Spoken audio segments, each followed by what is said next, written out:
তো রাসূলুল্লাহ সাল্লাল্লাহু আলাইহি ওয়াসাল্লামের যে ঘটনা মেরাজে সংঘটিত হয়েছে, এই ঘটনার ক্ষেত্রে বা এই ঘটনার সাক্ষী, এই ঘটনার বর্ণনা আমরা তিনটা সত্তা থেকে পাই, তিনটা জায়গা থেকে পাবো। সফর করেছেন কে? মুহাম্মদ রাসূলুল্লাহ সাল্লাল্লাহু আলাইহি ওয়াসাল্লাম। সফর করিয়েছেন কে? জিবরিল আলাইহিস সালাম, সঙ্গী ছিলেন, সফর সঙ্গী। আর এই সফরে ইনভাইট করেছেন কে? আল্লাহ। তাহলে পুরো সফরের বৃত্তান্ত যদি আল্লাহ তাআলা বলেন, এটা গ্রহণযোগ্য। মুহাম্মদ সাল্লাল্লাহু আলাইহি ওয়াসাল্লাম যদি বলেন, এটা গ্রহণযোগ্য।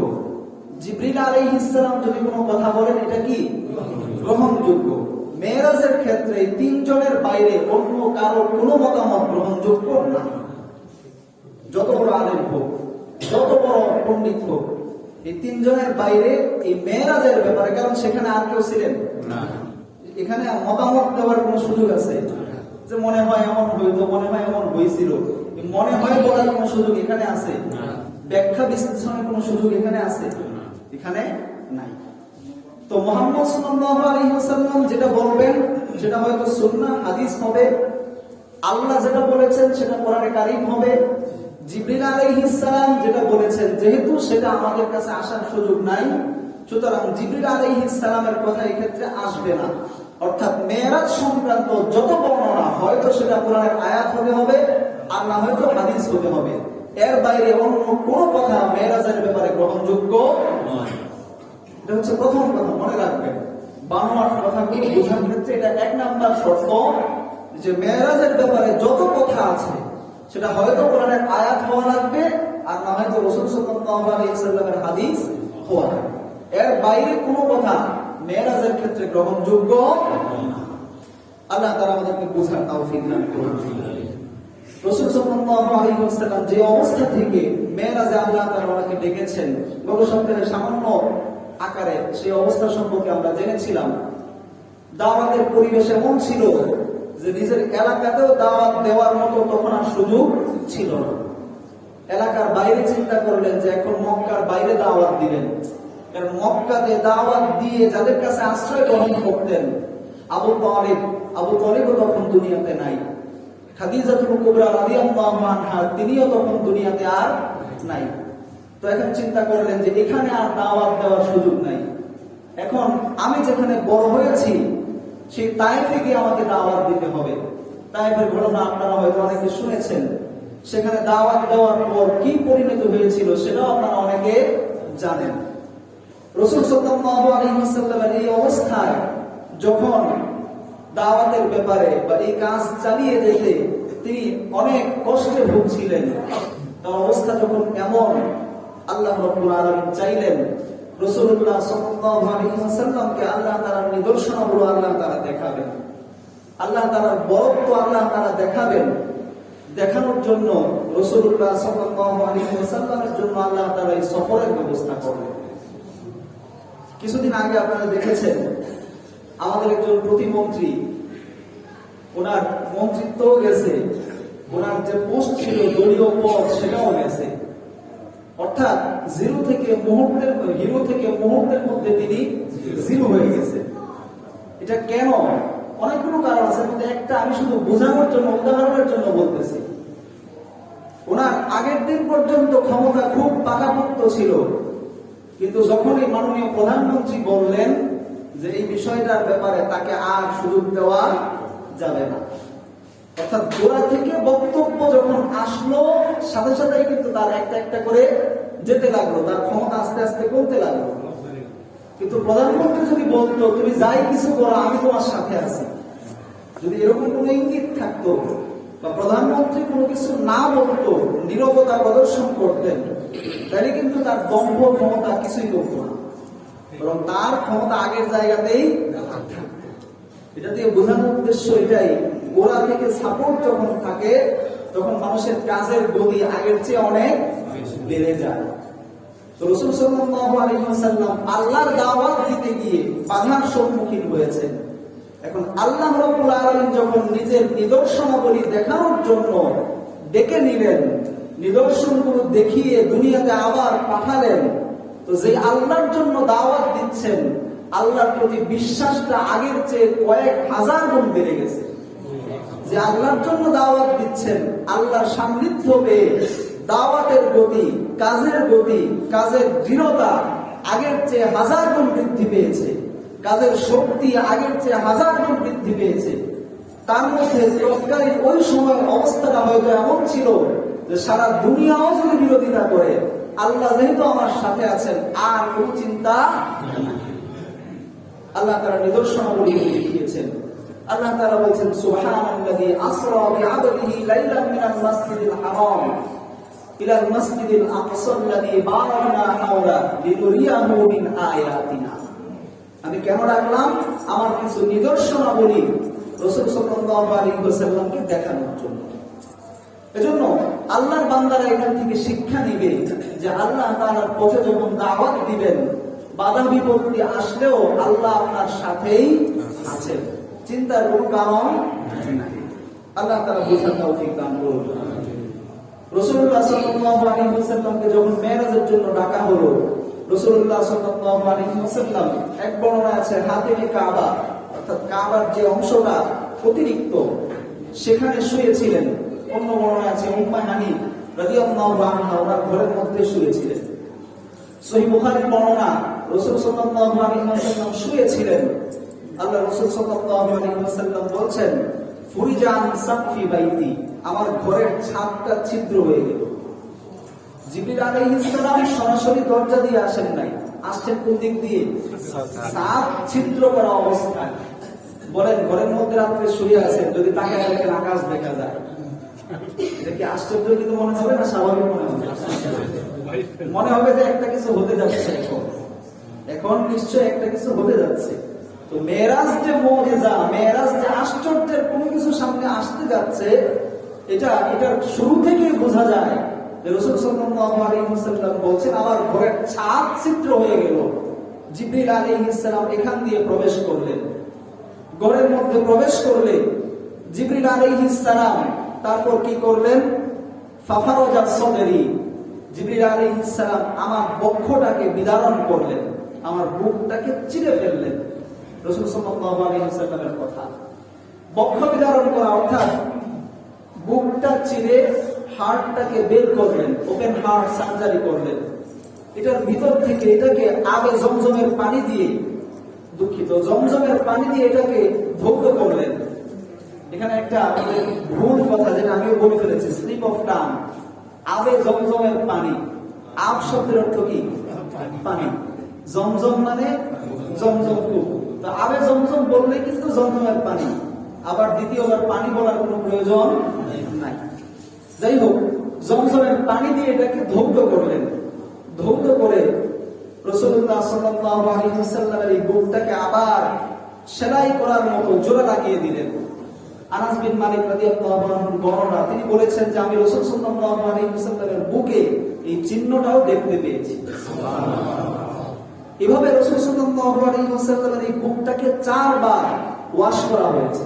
কয়বার? 4 বার। বক্ষ বিদারণ করা হয়েছে 4 বার। প্রথমবার করা হয়েছে হালিমাতুস সাদিয়া রাদিয়াল্লাহু আনহা, রাসূল সাল্লাল্লাহু আলাইহি ওয়াসাল্লামের যিনি দুধ মা ছিলেন, ওনার বাড়িতে যখন তিনি লালিত পালিত হচ্ছিলেন ওই সময়। দ্বিতীয়বার আবার বক্ষ বিদারণ করা হয়েছে ওনার বয়স যখন 9 থেকে 10 বছর তখন। তৃতীয়বার আবার বক্ষ বিদারণ করা হয়েছে যখন ওহী নাযিল হয় শুরুতে তখন। এবং চতুর্থবার বক্ষ বিদারণ করা হয়েছে মেরাজুন নবী সাল্লাল্লাহু আলাইহি ওয়াসাল্লাম, অর্থাৎ মেরাজ রজনীতে। তো এই 4 বার রাসূল সাল্লাল্লাহু আলাইহি ওয়াসাল্লামের এই হার্টটাকে ওয়াশ করা হয়েছে। এটার ভিতর থেকে যত ধরনের খারাপ চাহিদা, খারাপ কিছু থাকতে পারে, আল্লাহ রাব্বুল আলামিন এই সব কিছু থেকে মুহাম্মদ সাল্লাল্লাহু আলাইহি ওয়াসাল্লামকে হেফাজত করেছেন। এবং এটার জন্য আল্লাহ রাব্বুল আলামিন ভিতর থেকে সব কিছুকে দূরীভূত করে দিয়েছেন। নবীদেরকে আল্লাহ রাব্বুল আলামিন মাসুম রেখেছেন, পাপের কোনো আকাঙ্ক্ষাও যেন তাদের ভিতরে না আসে। তারপর সেখান থেকে জিবরিল আলাইহিস সালামের সাথে সফর শুরু করলেন বুরাক নামক একটা বাহনের উপর উঠে।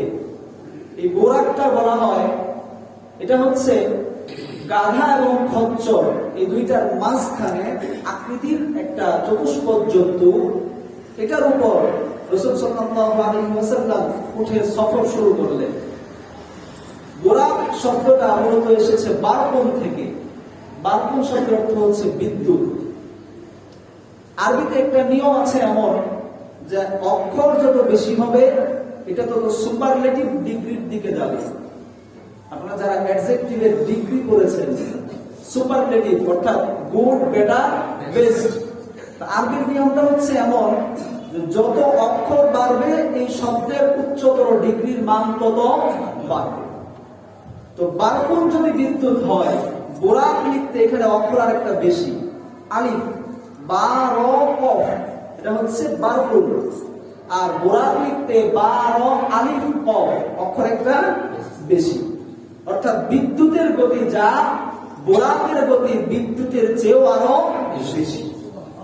বোরাক মানে হচ্ছে বিদ্যুতের চেয়ে এর গতি আরো, গতিবেগ আরো বেশি হবে।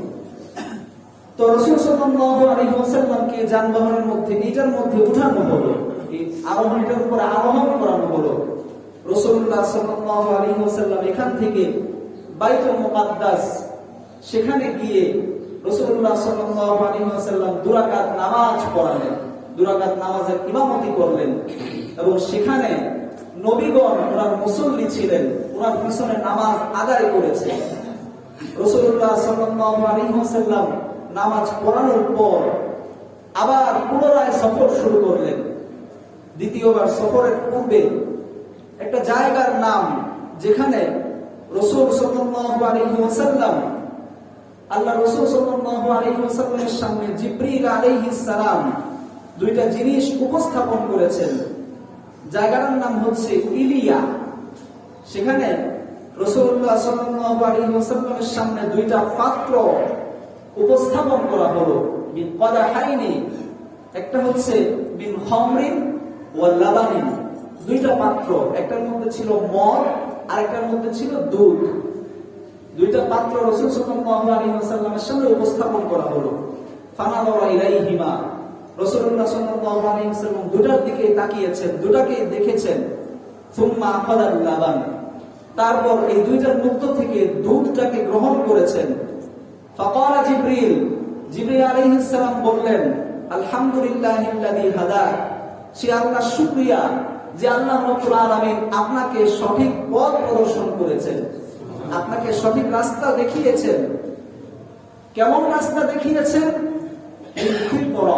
যে রাস্তাটা আপনার জন্য স্বভাবজাত কর্মের দিকে আপনাকে ধাবিত করে। তার মানে এখান থেকে আমরা বুঝলাম আমাদের জন্য দুধটা স্বভাবজাত কর্মের দিকে আমাদেরকে ধাবিত করে, আর মদটা আমাদের ফিতরাত আমাদেরকে নিষিদ্ধ করে।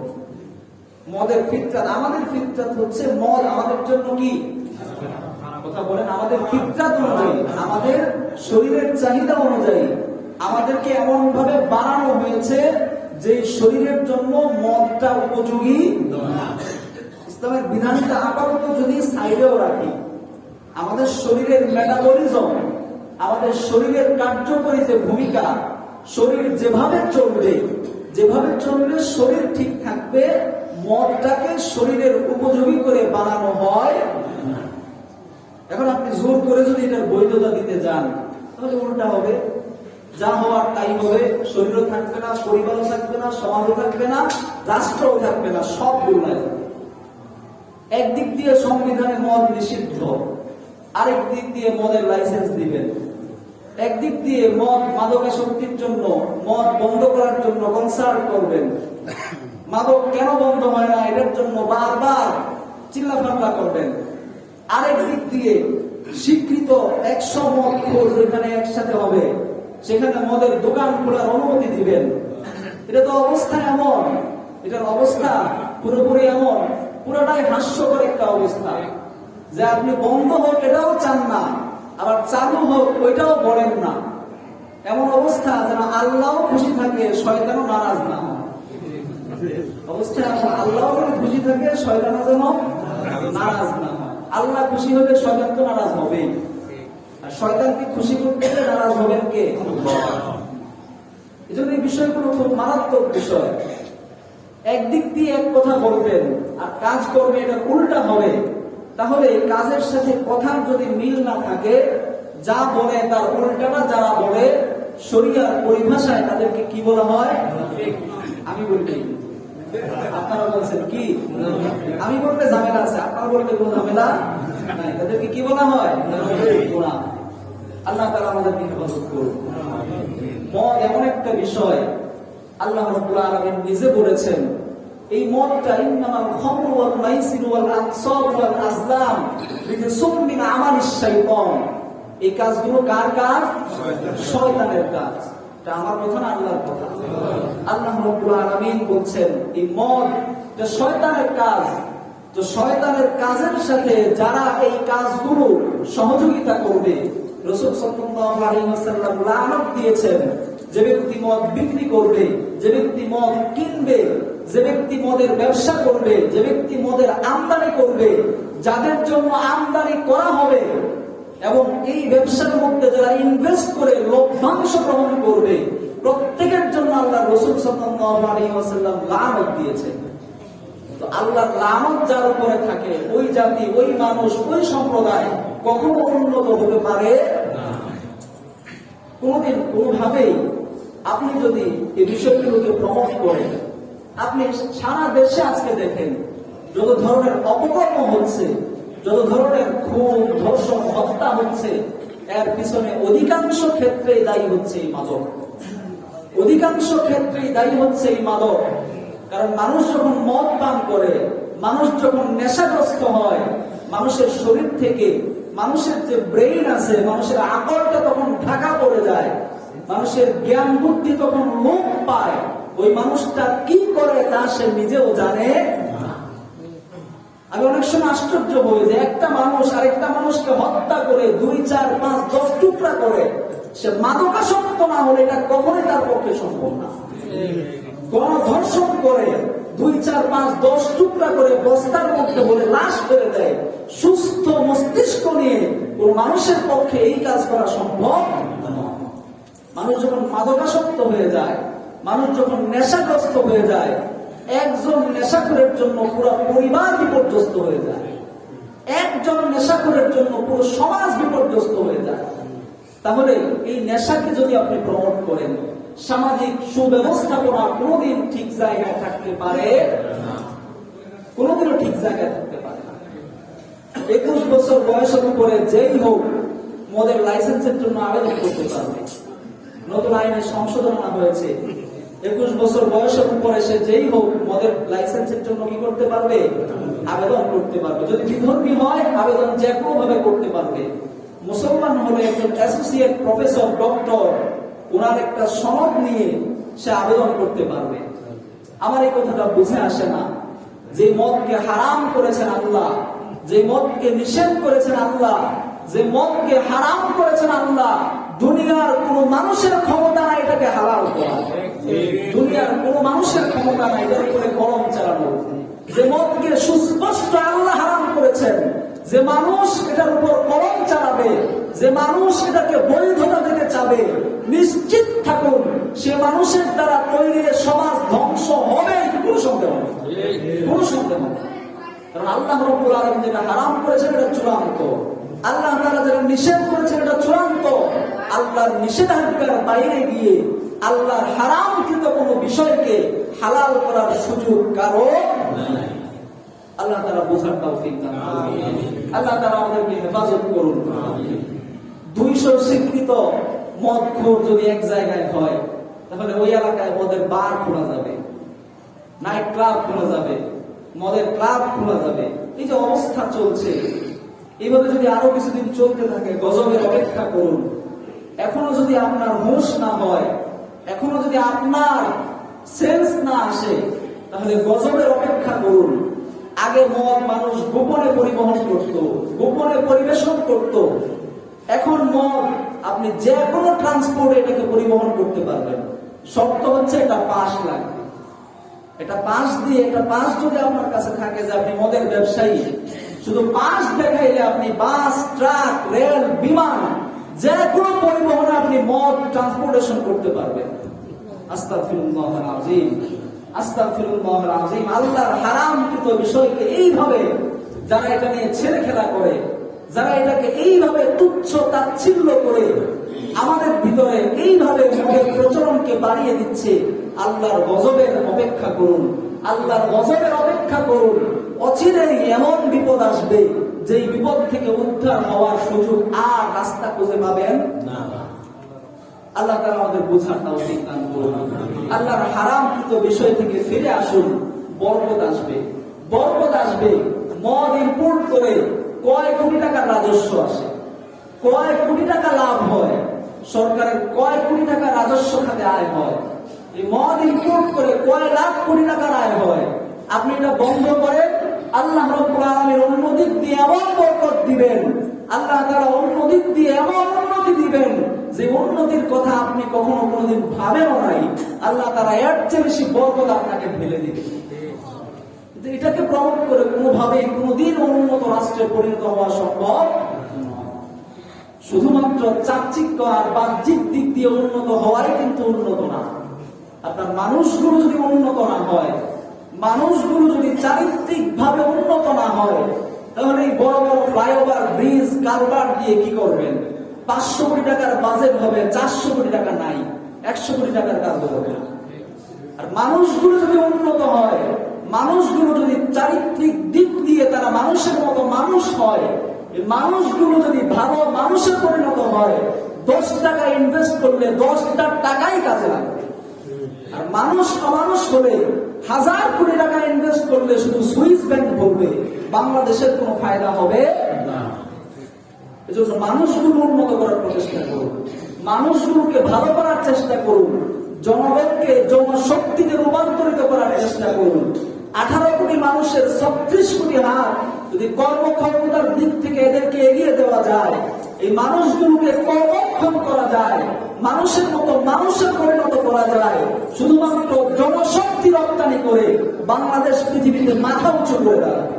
শুধুমাত্র দক্ষ লোক তৈরি করতে পারলে বাংলাদেশ পৃথিবীতে মাথা উঁচু করে দাঁড়াবে। কিন্তু আমাদের দক্ষ লোক তৈরি করার পিছনে আমাদের মানসিকতা নাই। সবকিছু শুধু বাইরে থেকে ইম্পোর্ট করতে হবে, সবকিছু বাইরে থেকে আনতে হবে। একই জিনিস বাংলাদেশে কোয়ালিটি ভালো হলেও আমরা এটা কিনি না। কেন কিনি না? আমাদের সন্দেহ থাকে যে এটার মধ্যে কোনো না কোনো ভেজাল আছে। কিন্তু আমরা যদি এরকম বিশ্বাসী একদম লোক তৈরি করতে পারতাম, যারা মানুষদেরকে ভালো কিছু দিবে, যারা মানুষদের জন্য ভালো কিছু করবে, তাহলে আমাদেরকে এত ইম্পোর্ট নির্ভর হওয়া লাগতো না। আল্লাহ তাআলা বোঝার তৌফিক দান করুন। তো মদ দিয়ে, জুয়া দিয়ে আল্লাহ তাআলা বলছেন যে এই মদ আর জুয়া এগুলো তোমাদের মধ্যে শত্রুতার তৈরি করবে, তোমাদের মধ্যে বিদ্বেষের তৈরি করবে, এগুলো শয়তানি কার্যকলাপ, এগুলো দিয়ে কখনোই উন্নত হওয়া, সফল হওয়া সম্ভব নয়। আল্লাহ তাআলা আমাদেরকে এই ভয়ঙ্কর রকমের ফিতনা থেকে বাঁচার তৌফিক দান করুন। আপনি আপনার সন্তানের দিকে খেয়াল রাখুন। আপনি চিন্তা করেন তো, যারা দলীয় লোক আছেন তাদের জন্য বলি, যারা দলীয় লোক আছেন, সরকারি লোক যারা আছেন, তারা তো অনেক কাজ করতেছেন মনে হয়। আপনাকে বলি, আপনি আপনার সন্তানকে যেই পৃথিবীতে রেখে যাচ্ছেন, চিন্তা করেন তো এই পৃথিবীটা কি আপনার সন্তানের বসবাসের উপযোগী? আপনি নিজে মাথা কাটে একবার ভাবেন। হয়তো আপনি অনেক কিছু করতেছেন, আমার প্রতি আপনার রাগ উঠতে পারে, উঠুক, আমার তাতে কিছুই আসে যায় না। আপনি চিন্তা করেন আগামী 10 বছর পর, 20 বছর পর আপনি আপনার ভবিষ্যৎ প্রজন্মকে যেই সমাজে রেখে যাচ্ছেন, এই সমাজে মদ হালাল। আপনি আপনার সন্তানকে যে সমাজে রেখে যাচ্ছেন, এই সমাজে জেনা হালাল। আপনি আপনার সন্তানকে যে সমাজে রেখে যাচ্ছেন, এই সমাজে দুশ্চরিত্রের কাজ করা হালাল। আপনি আপনার মেয়েকে যে সমাজে রেখে যাচ্ছেন, আরেকটা ছেলে আপনার মেয়েকে ধর্ষণ করবে, আপনি বিচার পাবেন না। আপনি আপনার পরিবারকে এমন সমাজে রেখে যাচ্ছেন, যেই সমাজে আপনি লাশ হয়ে গুম হয়ে যাবেন, কোন অস্তিত্বই খুঁজে পাওয়া যাবে না, বিচার পাবেন না। তাহলে কেমন জায়গায় আপনি আপনার সন্তানকে বড় করছেন? আপনি আপনার ভবিষ্যৎ প্রজন্ম কোন অনিশ্চয়তার দিকে আপনি ঠেলে দিচ্ছেন? কিসের লোভে? আপনাদের প্রতিবাদ করা দরকার সবার আগে, আপনাদের দাঁড়ানো দরকার সবার আগে। দলের জায়গায় দল, আল্লাহ যেটা হারাম করেছেন, এইটা যে হারাম করবে আমরা তার সাথে নাই। আপনাদের প্রতিবাদ করা দরকার সবার আগে। আপনারা করা দরকার। দলের জায়গায় দল আছে, রাজনীতির জায়গায় রাজনীতি আছে। আল্লাহ হারাম করেছেন, আল্লাহর হারামকৃত কোনো বিষয়কে যে হারাম করবে তার সাথে আমার কোনো সম্পর্ক না। এটা আপনার বলা দরকার সবার, কারণ হারাম করেছেন কে? আল্লাহ। আল্লাহ হারাম করেছেন। আপনি একবার ভাবেন, আপনি একবার চিন্তা করেন, কোন আল্লাহ হারাম করেছেন? যে আল্লাহ আপনাকে বাঁচায় রাখছেন সে আল্লাহ হারাম করেছেন। তো এটার উপরে কলম তোলার ক্ষমতা কার আছে? এটাকে হারাম করার ক্ষমতা কার আছে? কে স্পর্ধা দেয়?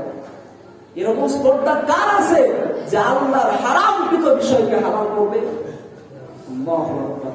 কত বড় বিষয়, কত বড় বিষয়!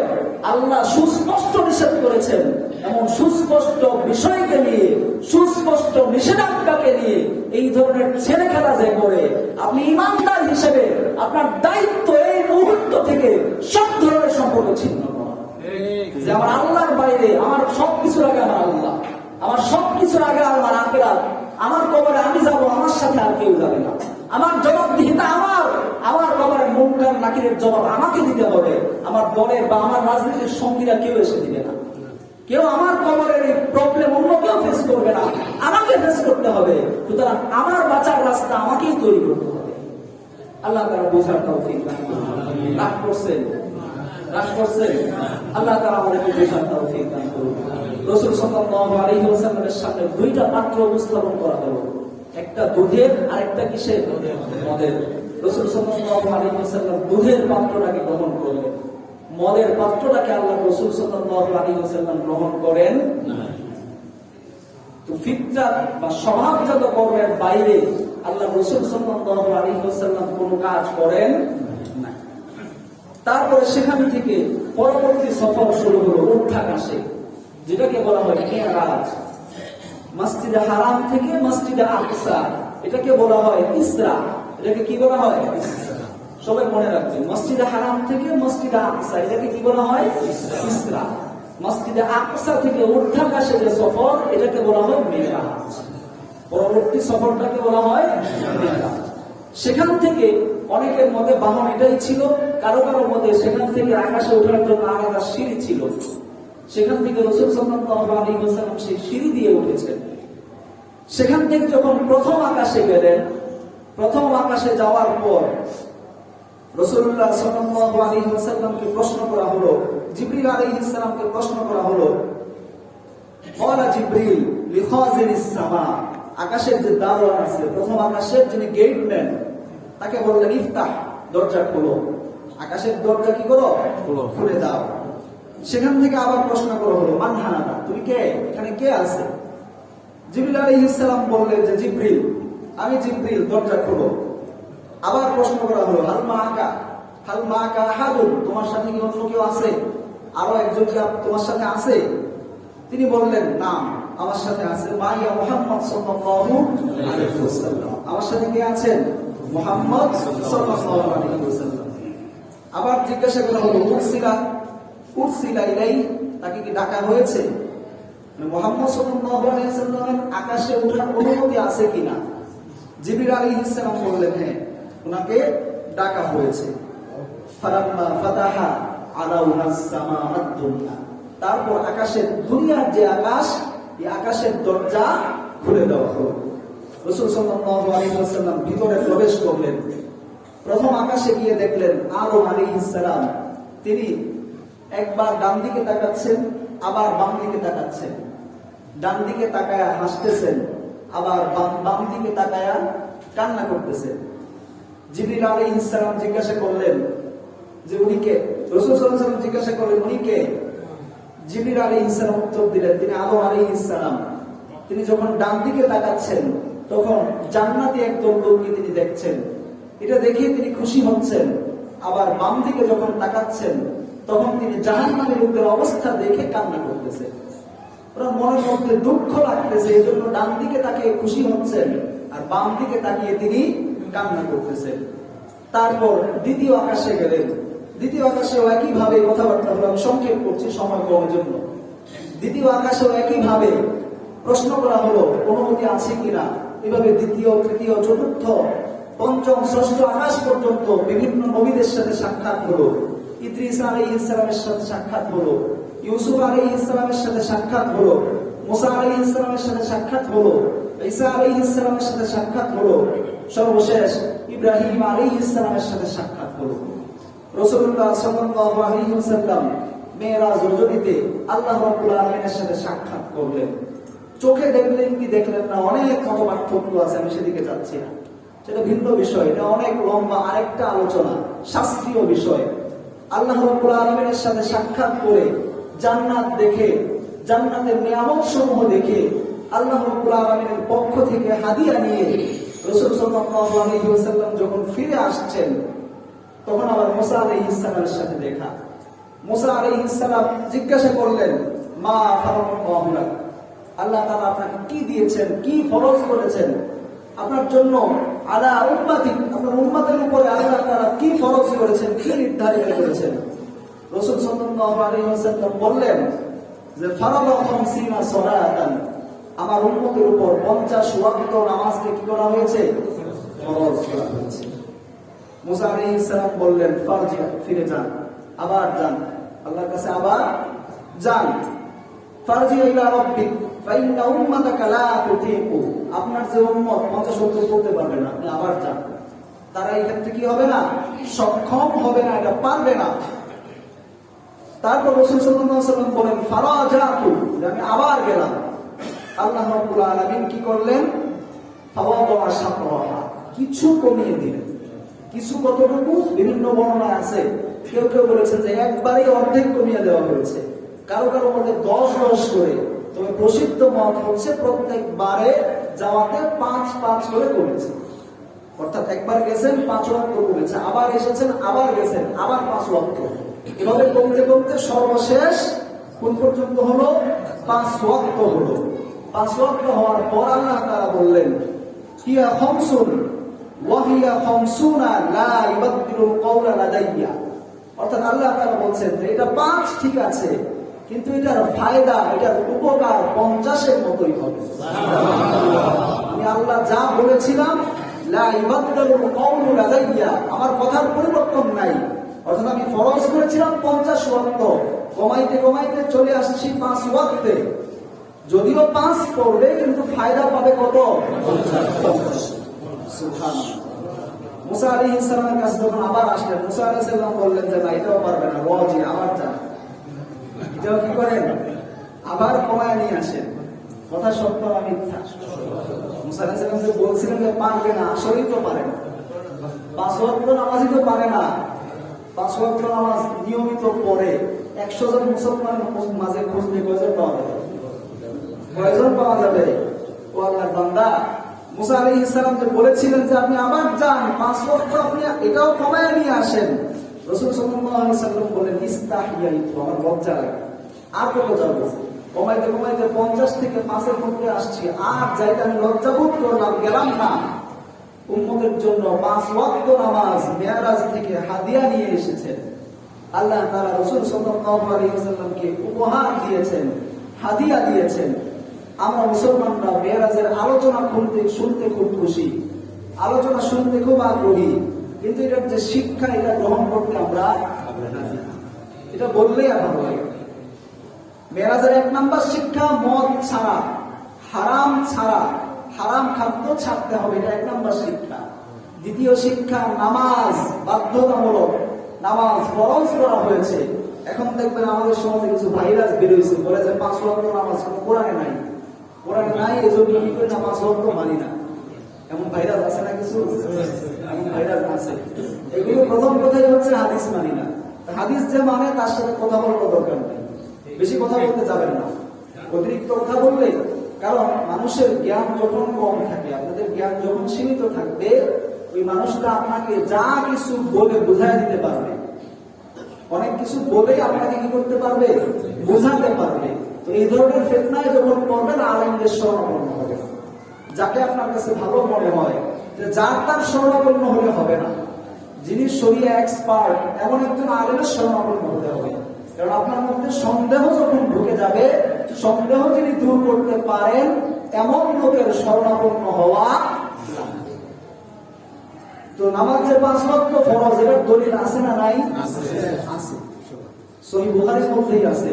তো তো বুখারী শরীফ যারা মানে না তাদের সাথে তো আর দ্বিতীয় কথা বলে তার কোনো লাভ নাই। আল্লাহ তাআলা বোঝার তৌফিক দান করুন। তো মেরাজের যে মূল শিক্ষা 5 ওয়াক্ত নামাজ, এটা আল্লাহ রাব্বুল আলামিন আমাদের উপর ফরজ করেছেন, আমাদের জন্য বাধ্যতামূলক। এই ইবাদতটা প্রত্যেকের উপর ফরজ করা হয়েছে। আপনারা নামাজ 5 ওয়াক্ত নিয়ত করতে পারেন তো ইনশাআল্লাহ? সবাই নিয়ত করতে পারেন তো ইনশাআল্লাহ? এটার জন্য মূল বেসিস হচ্ছে আপনাকে ফাউন্ডেশন ঠিক করতে হবে। কি করতে হবে? ফাউন্ডেশন ঠিক করতে হবে। ফাউন্ডেশন যদি ঠিক না হয় তাহলে উপরের বিল্ডিং 30 তলা করলেও এটার টিকার সম্ভাবনা যত বড় হবে তত সমস্যা হবে। ফাউন্ডেশন তৈরি করতে হবে আপনার একবার বেস থেকে, মাটির নিচ থেকে, রুট লেভেল থেকে, অর্থাৎ একেবারে বাচ্চা লেভেল থেকে। আপনারা নামাজ শুরু করেছেন অনেকে এখানে 20, 30, 50 পরে, তাই না? 20, 30, 40 বছর পরে নামাজ শুরু করেছেন। কিন্তু আপনি চিন্তা করেন, আপনার সময় যদি আপনাকে আপনার বাবা বা আপনার ফ্যামিলির লোকজন মসজিদে সেই ছোটবেলায় অভ্যস্ত করত, তাহলে আপনি তো 40-50 বছর নামাজ শুরু করতেন না। আপনার নামাজ সেই ছোটবেলায় শুরু হয়ে যেত। এজন্য রুট লেভেল থেকে শিক্ষাটা তাদেরকে আপনারা আগ্রহী করেন। দেখবেন বাংলাদেশ জাতীয় দলে ক্রিকেট খেলে কতজন? কতজন খেলে?